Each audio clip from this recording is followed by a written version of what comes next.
Hello, it's Crafty Carol here with some quick and easy Christmas cards. Now, I really struggled sometimes to do Christmas at this time of year, but hey, sometimes it's good to get ahead. And when one of my wonderful ladies who comes to my classes, it's actually one of my team members now, she's just rejoined, thank you so much.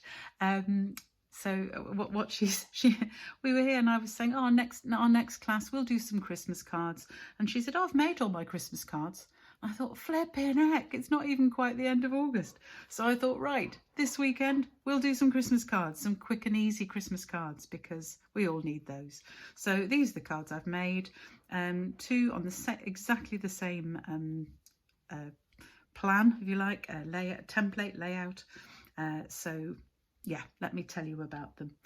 The very, very easy. It's just a couple of bits of technique I want to show you. I'll show you in the inside of this one, because on these, I'll show you the stamps I've used in a minute, but I've used some candle stamps, and we obviously need two different stamps to get the flames on top of the candle. I've done the same on the envelopes as well. The other ones I've put Christmas trees in because they're green. So let me show you the stuff I've used first. The papers I've used are from this suite, which is this is the Santa Express Designer Series paper. And as always, our papers are double-sided. So I'll try and show you some of these. So we've got the lovely Santa. I'm going to be doing some great ones with Santa. We've got some diagonal stripes on that. We've got some la-la-las in that one. Santa dancing with Mrs. Santa, I presume. Never sure if there's a Mrs. Santa or not, but anyway. Lovely happy reindeer in these things here, and ho-ho-hos on the back of that. So some beautiful papers. The two I've actually used are these ones. This one's got some Christmas trees on the front, some sort of artistic-y Christmas trees, and the snowflakes on the back, which is what I've used for these green cards here. In shaded spruce, one of my favourite colours, I have to say, especially for Christmas. And the other paper has this on the front, and these would make lovely card fronts, card backgrounds. I will be using those in another class as well, which is why I've been very careful to cut this one horizontally so I can still use some of these panels, because I'm frugal like that. And it's got these lovely stars and meteors on the back. So those are the two that I've actually used for these cards. So I've also trimmed, I'm going to run out of space here, let me just put those there. I've also trimmed these down, I'm going to explain that in a minute, and used basic white. Very simple cards, very quick to make. The stamp sets I've used really for the, just for the images and for the sentiments. So I've used window wishes. Again, I'll be using this in another class, but just to show how you can mix and match things and it works. So here, that's the candle and the flame stamp. They're two separate stamps. It's also got these Christmas trees, and those are the ones that I've used here. So I've used the Christmas trees for the shaded spruce card, and I've used the candles for the Poppy Parade card. Then I wanted to use a really simple sentiment, and a great way to use this, I've lost the punch, where is it? Oh, there it is. A great way to very, very quick and easy sentiments is to use this double oval punch. So Gus, thank you. You don't want your huffing. I've used the large scalloped edge oval for the background colour and cut it in Poppy Parade, the same colour as the card. And then the sentiment I've stamped and cut out as the smaller oval there. So I will show you that when I make up the card. So it makes really quick and easy sentiments. I love this punch. That's one that's never going to be for sale again, even if it does go out of use in the future. And I hope it doesn't retire for a very long time. So what I did was I actually cut out, I've got that somewhere. Where have I got it? I've probably thrown it away now. Or you can use, yeah, I'll use this to show you what I mean. So I'd cut out an oval, or you can cut out the shape from the oval, and just try over some of the sentiments to work out which ones you can use. So 'Tis the Season goes well in there. Joy would actually fit it. I haven't used that one. Happy New Year doesn't quite fit, as you can see. Happy Holidays, those ones won't work. Peace from that one works. Merry Wishes for that works. And actually you can even get For Lots of Joy at Christmas into one. So quite a lot of choice as to different sentiments you can use. I just used Merry Wishes from the Window Wishes set and 'Tis the Season from the Brightest Glow set. So let me show you how I made the cards. Really simple. I cut, there's my spare bits, got some of them already ready here. So just a normal card base, which is 21 by 14.8, scored in the centre, and I've made it landscaped. So we fold it over in the centre, use the bone folder. So I'm using it landscaped, so this way round. The pieces for the inside, this is the piece for the sentiment layer inside, which we're going to stamp in a minute. And that piece is, where's my little list, so to say, that is 13.8 by 10. Then the pieces for the front, and this is being very frugal. If you wanted, you could cut these far bigger and have a bigger overhang than me, but I'm really, really stingy sometimes. So the pieces for this, the basic white piece, this is 14.3 by 4.5 centimetres, and the DSP 14.3 by 5.5 centimetres. Never a good idea to have two pieces the same size on the front. So I'm going to stick them together and overlap them like that. Before we started, and I didn't want to bother doing this on camera, but I've used two different embossing folders. They come as a pair, and they're both small, and they go through the mini Stamp and Emboss machine. They're called the Stripes and Splatters, and they're lovely embossing folders. Not especially Christmassy, but I thought they fitted with this. So that is what I've used. So I've done one of each.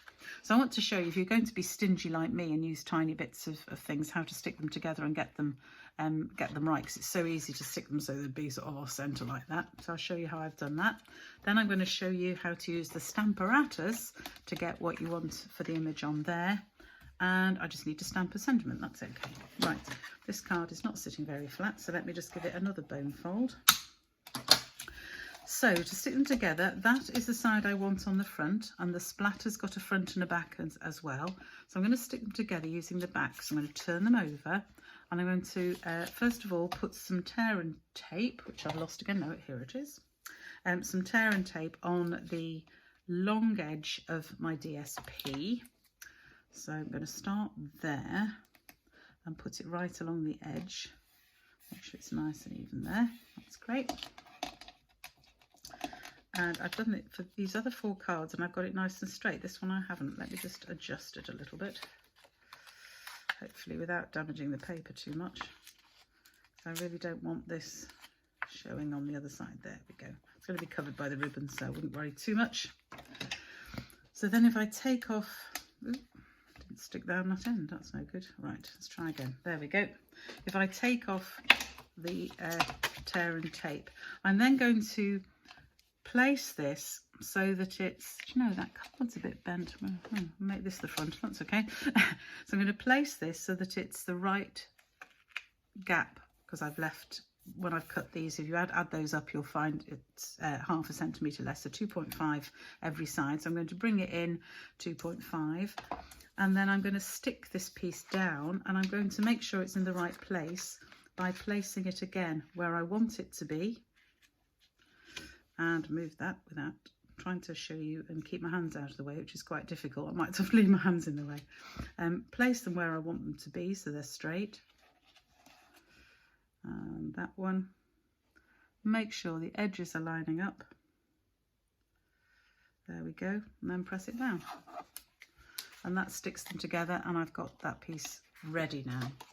So I'm going to stick my ribbon on. I've used a piece of the gorgeous red ruffled ribbon, which is just lovely. I just love this ribbon. So again, I'm going to stick that down in the middle, just with a little bit of tear and tape. So I'm going to put, doesn't have to go the whole way across, but I'm going to put that over the join because that's where I want the ribbon to sit. And then I can take that off there. Place my ribbon, which I've already cut just a little bit longer than the card. Make sure it's straight. It's ruffled, so it's always difficult to get it absolutely straight. There we go. And then, because there's a little bit of sticky on the back from where we stuck those bits together because of the overlap, I can just catch the edge of the ribbon, which is enough to hold it in place when we glue it down. So there is my card front already made up. So I just need to stick it on now. I'm going to use Tombow. So I'm just going to put a little line of Tombow all the way around the card.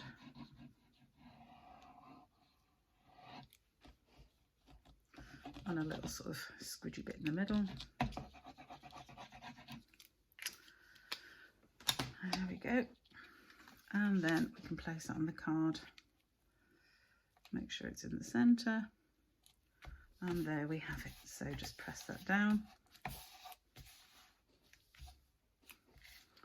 And there's the front of my card. So the next stage for the front is to do the sentiment. So I've got my scrap piece here under my sentiment, which I've used the Merry Wishes. So I'm using Poppy Parade. So I get this stamp open because we're going to need it in a sec for the inside as well. So I'm just going to stamp this. That looks good. In the middle of my strip. And then just clean the stamp. Red ink, it does stain if I don't get it off quite quickly. And I can get my punch. And you'll notice I've been sensible. I'm not going to waste card by putting it in from the top and getting half of it stamped here. So I can then push it into the middle of the punch here. Just leaning across to make sure it is in the middle. And there is my sentiment. How quick is this to do a sentiment? I'd already cut out the Poppy Parade circle at the back. So put the punch away, don't need that anymore. So now I can just put a bit of Tombow on the back of that. Stick that on there. And then, if I haven't lost my dimensionals, no, they're here. I can put a couple of dimensionals on the back of that and stick it onto the card. And that's the front done. So I want to show you how I've done the inside. So if I just show you, I'll put a few gems on that. I'll put a few gems on later to just finish it. But actually it's okay like that just for Christmas, to be honest. Because I don't know about you, I send a lot of cards. So the inside, I'll show you what I've done on this card. I've already stamped my sentiment. But I want to show you how I've used the Stamparatus to do the candles and the flame. So I've set up my Stamparatus and reach it over, because it comes with these two plates, which is lovely, and they both come from opposite sides. So sorry about the mess on here. I've marked where I want the edge of my card to go, just roughly with a pen line, and then I've placed my stamp upside down where I want it to be, tested it out on the scrap paper so that I know it's where I want it to be on my finished piece. So I can place my card up to my line so I know its lines up in the right place. Use my magnets to hold it down. I'm stamping in this corner, so I don't want the magnets to come too close to that. And you'll see there that I've already got this in exactly the right place. So if you are mass producing Christmas cards, then a Stamparatus ought to be on your list to get, because it's going to make your life so much easier. So we can stamp that, and you can see I've put not enough ink on there. Oh my goodness, doesn't matter. The beauty of the Stamparatus is that I can go back, re-ink. We're not going to get it in the wrong place because it's all fixed, and there we have the beautiful image. So that's just, you can see how stained this is now because I've left it sitting here, never mind. So that's how I have done that. So you say, how do I do the flame? Well, again, I've already got this set up. So again, to set it up, I placed that stamp upside down on this paper, on the trial bit I did, put it upside down on there, brought the plate over to pick the stamp up, and now I've got my flame stamp ready to go, and I know it's going to be in the right place. So I've used Daffodil Delight for my flames. So again, I can just stamp up the stamp there, bring it down, and know that it's going to stamp in the right place. How beautiful is that? This is a wonderful tool. I would recommend a Stamparatus to anybody because they are so useful. So that, really simply, is my inside card. Get that out the way. So then, get my card. Just need to stick it in. That sentiment isn't quite straight, but never mind. Oh. Nobody much will notice, I have to say, not when I've written it in as well. So I'm just going to put a bit of glue around there. Stick that in. I've done exactly the same, by the way, for the envelope, because I've put the candles and the flame for the envelope as well. So it gives me just, I don't know, just makes it a nice set, doesn't it? And there we have it. So I think I'll put a few gems on. I got these are the adhesive back sequins and gems, and they've got the sort of green, but this is a pink. It's not quite the right colour for this at all. I was going to use those, but they're not quite right. So I've used these ones. I've no idea what these are called. They're a slightly odd shape.